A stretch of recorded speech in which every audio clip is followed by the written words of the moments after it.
పతంగము పతంగమును ఆయన స్వీకరించారు. పతంగము అంటే అమరకోశం అంటుంది, అగ్నిహోత్రమునందు పడిపోయేటటువంటి స్వభావం ఉన్నదానికి పతంగము అని పేరు. అగ్నిహోత్రాన్ని చూసి అది తినేటటువంటి వస్తువు అనుకుని, లేదా అది మనం సుఖం అనుభవించవలసినటువంటి స్థానం అనుకుని, దీపపు పురుగు ఏం చేస్తుందంటే, లేదా మిడత లేదా శలభము, పర్యాయ పదాలు వాడతారు సంస్కృతంలో దానికి.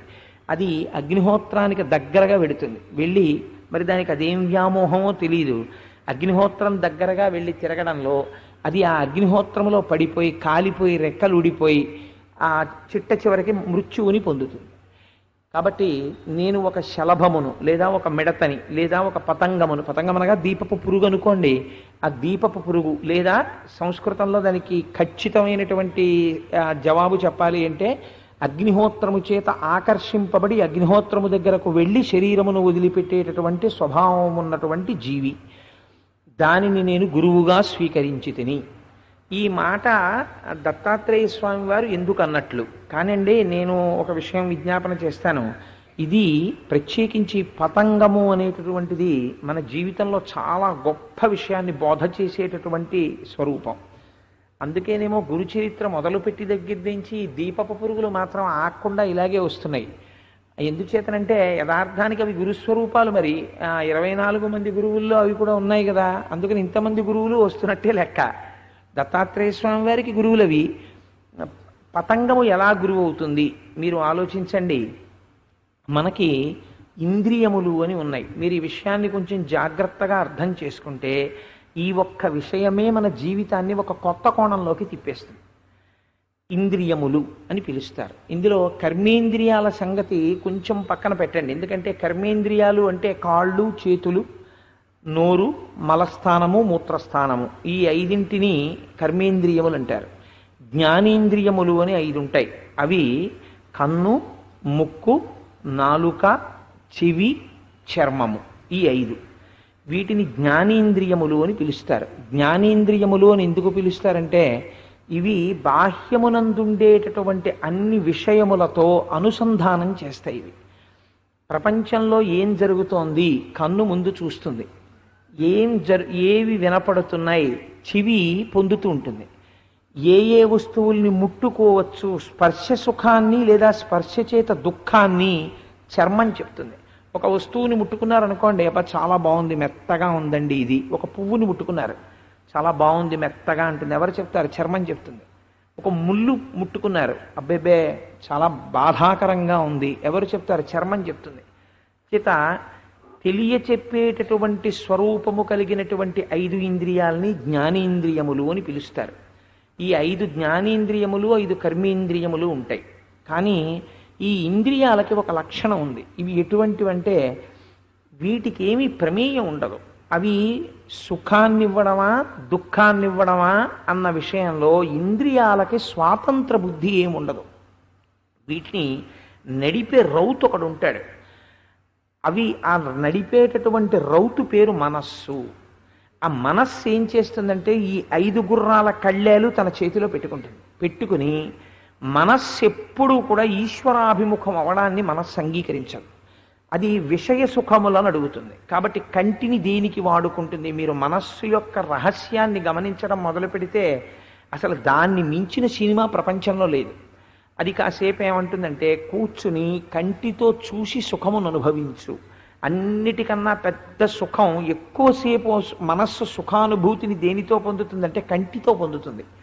చూసి ఆనందించు ఉంటుంది. అందుకే ప్రపంచాన్ని చూస్తూ గడిపేస్తాం. చూసి ఆనందం పొందుతుంది. కొంతసేపు అయిన తర్వాత దానికి విసుగెత్తుతుంది. ఎంతసేపు చూస్తాం అంటుంది. ఏదో టీవీ పెడుతుంది, చూస్తుంది. చూసి ఎంతసేపు చూస్తాం, విసుగు వస్తోంది అంటుంది. విసుగు కంటికి రాదండి, కన్ను చూస్తూనే ఉంటుంది. తర్వాత కూడా విసుగు ఎవరికి వచ్చింది? సారథికి విసుగు వచ్చింది, మనస్సుకి విసుగు వచ్చింది. ఇప్పుడు అది ఏం చేస్తుందంటే, కంటిని పక్కన పెడుతుంది, చెవిని తీసుకుంటుంది. కాసేపు నీ ద్వారా సుఖాన్ని అనుభవిస్తానంటుంది అని దానికి ఇష్టం వచ్చిన పాటలు ఏవో పెడుతుంది. పెట్టి వాటిని వింటూ ఉంటుంది. కాసేపు అయిపోతుంది. ఎంతసేపు వింటాం? కన్ను చెవి పక్కన పెడుతుంది. వంటింట్లోకి వెళ్ళి ఆ డబ్బాలన్నీ తీసి, ఇప్పుడేం అవసరం లేదు శరీరానికి, అదేం అడగలేదు, ఆకలేస్తోంది అని అడగలేదు. అయినా సరే సుఖం, దానికి ఏదో రకంగా సుఖం ఉండాలి. డబ్బాలన్నీ వెతుకుతుంది, ఏదో కనపడుతుంది. ఆ కనపడిన పదార్థాన్ని నోట్లో వేసుకుని ఇది బాగుంది, దీనికి అవసరం లేదు అయినా ఇది తింటుంది నాలుక. ఎందుకంటే దానికి రసేంద్రియం, కాసేపు దాంతో అనుభవిస్తుంది, బాగుంది రుచిగా ఉందంటుంది. ఇది అయిపోయింది, మళ్ళీ ఏం చేయాలి, మళ్ళీ కాసేపు ఏం తోచదు దానికి. అందుకని ఇప్పుడు కాసేపు స్పర్శేంద్రియంతో సుఖాన్ని అనుభవిస్తుంది. బీరువా తీసి మొన్న శ్రీరామనవమికి కట్టుకుందాం అనుకున్న పట్టుపంచ ఎంత మెత్తగా ఉందో అని కాసేపు ఆ పట్టుపంచ అటు తిప్పి ఇటు తిప్పి అంచు బాగుందని కంటితో చూసి ముట్టుకుని పొంగిపోయి లోపలెట్టుకుంటుంది. కాబట్టి స్పర్శేంద్రియంతో సుఖాన్ని పొందుతుంది. ఇలా కంటి చేత చెవి చేత, ఇంకా కొంతమంది ఉంటారు చాలా ఆశ్చర్యకరంగా ఉంటుంది, వాళ్ళకి ఇవన్నీ సరిపోవు, ముక్కుతో కూడా ఆనందాన్ని అనుభవిస్తారు. ముక్కుతో ఆనందం అనుభవించేటటువంటిది లేకపోతే మీరు చూడండి, ఇళ్లల్లో స్ప్రే కొట్టుకుంటారు, బట్టలకి సెంటు రాసుకోవడం, ఇవన్నీ దేనికి అంటే ముక్కుకి కొంత తృప్తి కలగడం కోసం. అందుకని వాసన చేత తృప్తిని పొందుతుంది. ఈ ఐదింటిని పట్టుకుని మార్చి మార్చి మార్చి మార్చి సుఖాన్ని పొందుతుంటుంది. దీనివల్ల ప్రమాదం ఏముందండి, ఇలా మార్చి మార్చి అడిగితే మధ్యలో మీరెందుకు అంత బాధపడిపోతారు? దత్తాత్రేయుల వారి కథ చెప్పమంటే మనస్సు ఏమిటో ఇంద్రియాలను అట్టుకుని ఇవన్నీ వాసన చూస్తోంది రుచి చూస్తోంది, మీకేమిటి బాధ అని మీరు నన్ను అడగచ్చు. నాకేం బాధ లేదు, దత్తాత్రేయుల వారు చెప్పారు కాబట్టి చెప్తున్నాను. ఈ మనస్సు ఏం చేస్తుందంటే క్రమక్రమంగా రుచి మరుగుతుంది. రుచి మరగడం అంటే కంటితో చూసిన వస్తువుల్లో దానికి ఏదో నచ్చుతుంది, దాన్ని చూసి ఇవాళ విసుగెత్తిందే అది రేపు ఏమంటుందంటే మళ్ళీ చూడు అంటుంది. ఆ టైంకి మళ్ళీ ఆ టైం అయ్యేటప్పటికి అది చూడ్డానికి కూర్చుంటాడు. మళ్ళీ విను అంటుంది, వింటుంది. దీన్ని మెల్లిగా వాసనారూపంగా మారుస్తుంది. ఆ చూడడమే అలవాటుగా పెట్టుకుంటుంది, ఆ వినడమే అలవాటు చేసుకుంటుంది. దీనివల్ల ప్రమాదం ఎక్కడొస్తుంది అని మీరు నన్ను అడగచ్చు. ఇది మెల్లిమెల్లిగా మనస్సుకి సుఖము అనేటటువంటి మాటకి మీరు బాగా కట్టుబడిపోయారు అనుకోండి, కొన్నాళ్ళకి ఏమైపోతుందో తెలుసా అండి, మీరు అసలు ఆ ఇంద్రియాల్ని దాటలేరు. ఎప్పుడూ కూడా తినడం, చూడడం, వినడం, తిరగడం, పడుకోవడం, లేవడం, ఇంద్రియాలతో తిరగడం, ఇంద్రియాలతో సుఖం అనుభవించడం, పడుకోవడం, ఇది అలవాటైపోతుంది. అలవాటైపోతే వాసనలు మరుగుతుంది. దానికి ఇన్ని రుచులది చూస్తున్నా ఏదో కొన్ని విషయాల మీద ప్రత్యేకమైన శ్రద్ధ ఉంటుంది. ఆ సుఖం నేను ఎలా చెప్పాలో నాకు అర్థం కావట్లేదు, అదొక రకమైన వెర్రి సుఖాన్ని మరుగుతుంది. శరీరం ఏమైపోతుందంటే ఉడిగిపోతుంది. ఇది దీనికి కొన్నాళ్ళు అయిపోయిన తర్వాత ఇంకా సుఖాన్ని అనుభవించే శక్తి దీనికి ఉండదు. మీకు నేను ఒక ఉదాహరణ చెప్తే మీరు తొందరగా పట్టుకుంటారు. ఒక చింతకాయ పచ్చడి అన్నదాని మీద రసేంద్రియంతో మరిగేడు ఒకడు. వాడికి ఈ చింతకాయ పచ్చడి అన్నదాని మీద విపరీతమైన వ్యామోహం. ఏమైపోతుందంటే ఈ శరీరం ఉడిగిపోయి డాక్టర్ గారు అంటారు, నువ్వు పుల్లటి పదార్థం కానీ కారంగా ఉన్న పదార్థం కానీ తింటే నీ రక్తనాళములు చిట్లిపోతాయి, బీపీ పెరిగిపోతుంది. ఎందుకంటే అది నీకు ఇంకా పడదు, నువ్వు తినకూడదు. లేదా నీ గుండెకి ప్రమాదం వస్తుంది, నువ్వు తినకూడదు, నువ్వు చాలా సాత్వికమైన పదార్థం తినాలని చెప్తాడు. కానీ ఈ నాలుకకి ఆయన బానిసైపోయాడు. దీనికి రుచి నేర్పడమే మనస్సుకు అలవాటు పడింది. అప్పుడు అది ఏం చేస్తుందో తెలుసా అండి, ఈ శరీరమే పడిపోతుంది అన్నది అంగీకరించదు. నాకు అనవసరం పడిపోయినా. ఒక్కొక్కసారి తెంపరితనంగా ఉంటుంది భార్య. ఎంత తెంపరితనంగా ఉంటుందంటే, ఈ పని చేస్తే నేను చచ్చిపోతానంటాడు భర్త, నాకు అనవసరం నువ్వు చెయ్యి అంటుంది. కైకమ్మ మంది దశరథ మహారాజు గారిని అలాగ నిగ్రహిస్తుంది మనస్సు.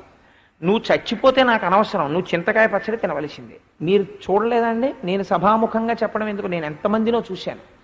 ప్రత్యేకించి వృద్ధాప్యం వచ్చేసిన తర్వాత కొడుకు దెబ్బలాడతాడు, కోడలు దెబ్బలాడుతుంది, కూతురు దెబ్బలాడుతుంది, మనవలు దెబ్బలాడతారు. తాతగారండి మీకు పడదు, ఎందుకంటే మీరు అవన్నీ తినేస్తారు అంటాడు. పడకపోతే ఉంటాను ఏంట్రా అంటాడు. వేదాంతం దేనికి చెప్తాడో చూడండి, ఇంద్రియానికి వశుడవడానికి చెప్తాడు. తాతగారండి ఉపన్యాసానికి వెళ్ళండి అన్నారు అనుకోండి, పడిపోతానరా అంటాడు. ఉండిపోతారు ఏంటంటే తాతగారు పడిపోతే వెళ్ళి ఉపన్యాసం వినంటే వెళ్ళడం. అంటే ఇప్పుడు వేదాంతం దేనికి పనికొచ్చింది, ఇంద్రియ సుఖానికే పనికొచ్చింది. కాబట్టి అది తీసి పోని ఇంత పెట్టవే అంటాడు. వాడికి కావలసింది అన్నం కాదు, బ్రతకడానికి అన్నం అడగడు, నాలుకకి రుచి అడుగుతాడు. అందుకని ఇంత పచ్చడి పెట్టి అంటాడు. విసుక్కుని కోడలో కూతురో ఇంత చింతకాయ పచ్చడి వేస్తారు. వేస్తే ఇంత బ్రతికిన వాడు ఇంత విసుక్కుంటూ పెట్టిన దిక్కుమాలిన చింతకాయ పచ్చడి తినకపోతే చచ్చిపోతానా అనుకోడు. ఆ చింతకాయ పచ్చడి తీసి ఇంతకన్నా నాకు ఎక్కువ పెట్టరేమో అని నాలుగుకి రాసుకుంటాడు. రాసుకుని దాన్ని ఆస్వాదించి పొంగిపోతాడు. ఎంత బాగుందో, చింతకాయ పచ్చడి తింటూ చచ్చిపోయినా పర్వాలేదు కానీ అది తినకుండా బ్రతకడం అనవసరం అని ఒక సిద్ధాంతాన్ని చేసుకుంటాడు. ఇప్పుడు ఏమైపోయింది చెప్పండి, ఆఖరికి ఏమవుతుందో తెలుసా అండి? ఇది చచ్చిపోయే ముందు కూడా, నేను ఇంతకన్నా ఉదాహరణ సభాముఖంగా చెప్తే బాగుండదు కాబట్టి చెప్పట్లేదు, ఈశ్వరుడికి ఏమీ ఆయన ప్రమేయం పెట్టుకోడు, బుద్ధినిచ్చి వదిలిపెట్టేస్తాడు. ఈ చింతకాయ పచ్చడి వ్యామోహం ఎక్కడికి వెళ్ళిపోతుందంటే, చచ్చిపోయే ముందు వాడు ఏదో హాస్పిటల్లో ఉంటాడో 20 రోజులు, ఇంత చింతకాయ పచ్చడి అన్నం తినాలనుందే, జింహ చచ్చిపోయిందంటాడు.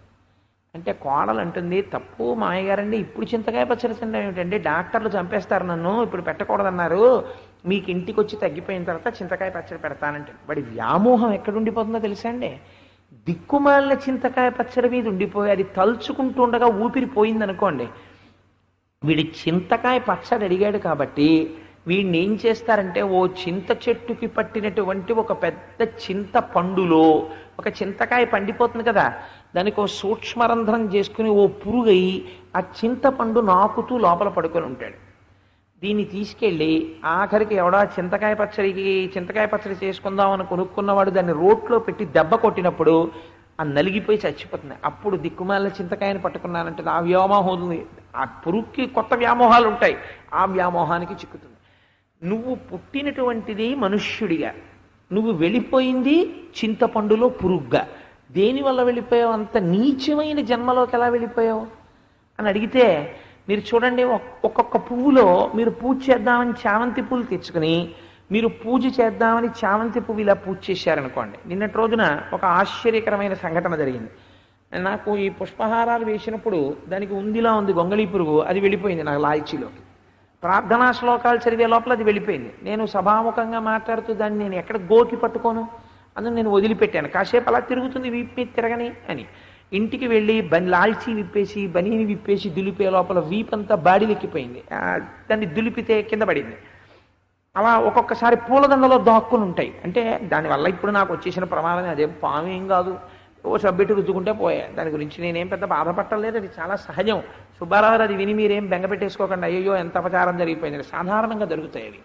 అందుకని పుష్పాల్లో ఒక చిన్న గొంగళీ పురుగు ఉంటుంది. మీరు పూజ చేసేసిన తర్వాత భగవన్మూర్తి మీదకి ఎక్కుతుంది ఆ పురుగు.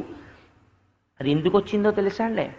వాసనతో తాదాత్మ్యత చెంది ప్రాణోత్క్రమణం అయిపోతున్నప్పుడు ఆ వాసన మీద తాదాత్మ్యత ఉండిపోతే పువ్వులోకి పురుగుగా పంపిస్తాడు ఈశ్వరుడు. ఆఖరి శ్వాస తీసేటప్పుడు ఆఖరి శ్వాస దేని మీద, ఏ భావన మీద నిలబడితే అదే జడ్జిమెంట్ పునర్జన్మకి. ఆ ఆలోచన మీ సంస్కారంతో వస్తుంది, ఈశ్వర ప్రమేయంతో రాదు. ఈశ్వరుడేం జోక్యం చేసుకోడు. నీ ఆలోచన ఆఖరి ఊపిరికి ఏది వస్తే అది నీకు పునర్జన్మ అని చెప్తాడు.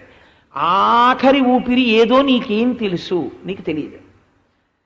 కాబట్టి చిన్న నొప్పి వచ్చేటప్పటికి శివ అండం అలవాటు అయిందనుకోండి, నిద్రపోయే ముందు శివ అండం అలవాటు అయిందనుకోండి, లేస్తూ శివ అండం అలవాటు అయిందనుకోండి, అన్నం తింటూ శివ అండం అలవాటు అయిందనుకోండి, మాట్లాడుతూ శివ అండం అలవాటు అయిందనుకోండి, మీరు ఏం చేస్తున్నా ఓసారి శివ అండం అలవాటు అయిపోయింది అనుకోండి, గభాలను ఊపిరాగిపోయేటప్పుడు కలుక్కుని నెప్పెడుతుంది శివ అన్నాడు అనుకోండి, శివుణ్ణే చేరిపోతాడు.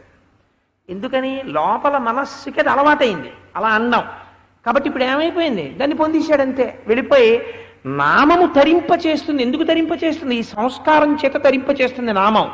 కాబట్టి ఇంద్రియం అన్నది ఎంత ప్రమాదకరమైందో చూడండి.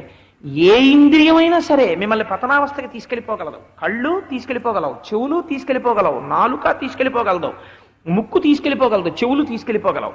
ఇవి చాలక వీటి మాటలు చెప్తే వినడానికి అలవాటు పడిపోయినటువంటి కాళ్ళు చేతులు కూడా తీసుకెళ్ళిపోగలవు. అదేమిటంటే పాపం కాళ్ళు చేతులకి ఉన్న తప్పేమిటండి మీరు నన్ను అడగచ్చు. కాళ్ళకి చేతులకి ఒక బలహీనత ఉందండి ప్రపంచంలో. ఏమిటో తెలుసా? అవి కదులుతాయి. ఇంటివాడో ఆ పక్కింటివాడో ఈ మాటలు చెప్పరు. దత్తాత్రేయుల వారికి మన యందు కారుణ్యం కాబట్టి, ఒరే నాయనా దీపపు పురుగు ఎలా చెడిపోతుందో అలా చెడిపోతున్నావు ఇంద్రియాలకి, జాగ్రత్త. ఈశ్వరుడి దగ్గర శరణాగతైనా చెయ్యి వాటి బలాన్ని ఒప్పుకొని, లేదా సత్పురుష సహవాసమైనా చెయ్యి. ఈ రెండిటి చేత నువ్వు గట్టెక్కుతావని దీపపు పురుగుని అడ్డుపెట్టి, నేను దీపపు పురుగులో గురువుని నేర్చుకున్నానని నువ్వు కూడా అలా లోపల అంత శోధన చేస్తే దీని నుంచి బయటపడగలవని మనకి మార్గోపదేశం చేసి